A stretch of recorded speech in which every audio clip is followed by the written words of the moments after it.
Well, much like a nurse or a doctor, registered foresters must continue their education and constantly earn certification to keep their state license. In this report, the Monitor's Ryan Nakan shows us how Emanuel County is tying in their annual Pine Tree Festival to help the timber industry grow.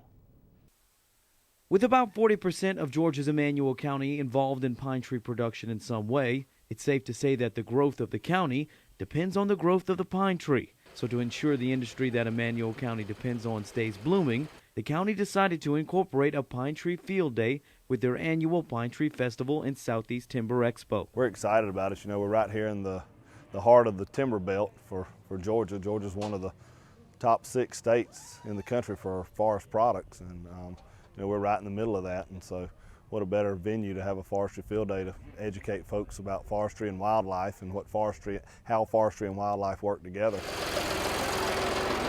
Foresters attend field days like this one to earn credit hours to earn or keep their certifications. These foresters must continue their education and learn the latest in forestry practices. Registered foresters are held at a high standard as professionals in the industry, and they're required to have continuing education credits every year. And a venue like this is a great place to brush up on current issues and things going on in forestry, and foresters can receive credit hours for attending today's event.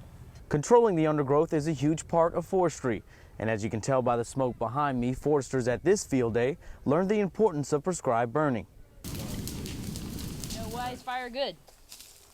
Reducing fuels, putting nutrients back into the ground, and improving wildlife habitat. Fire is a natural part of the ecosystem in Georgia. I mean, most of Georgia used to burn all the time, you know, and as people moved in and roads and infrastructure moved in, we went to fire suppression. People were afraid of fire because it was burning down their stuff, and they didn't really understand it. So I'm trying to reintroduce the natural fire regimes back into Georgia so that the plants and animals that used to live here, things that are disappearing like gopher tortoises and indigo snakes, have the habitat they need to live.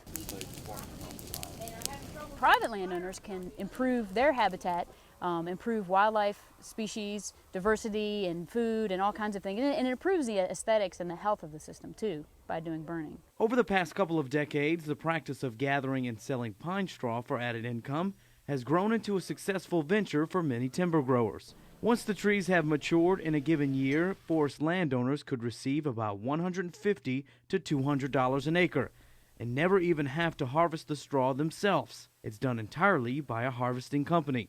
However, only about 4% of the state's forest owners harvest their pine straw. It's a very valuable product, the pine straw. It's used to a great extent for mulch for landscaping. It's naturally grown, so it's very accepted to use it. It's just really caught on, and as demand has increased, so has the benefit to the forest landowner. It may be that foresters see trees as a harvestable product and not be able to get the pine straw off of them. So it's important to educate even us forester folks about the importance of pine straw and how maybe that just the harvest of the timber is not the only way to make our land productive. Educating our farmers to make the right choices on their operations and seeing their land for its maximum potential. For the Georgia Farm Monitor, I'm Ryan Nakan.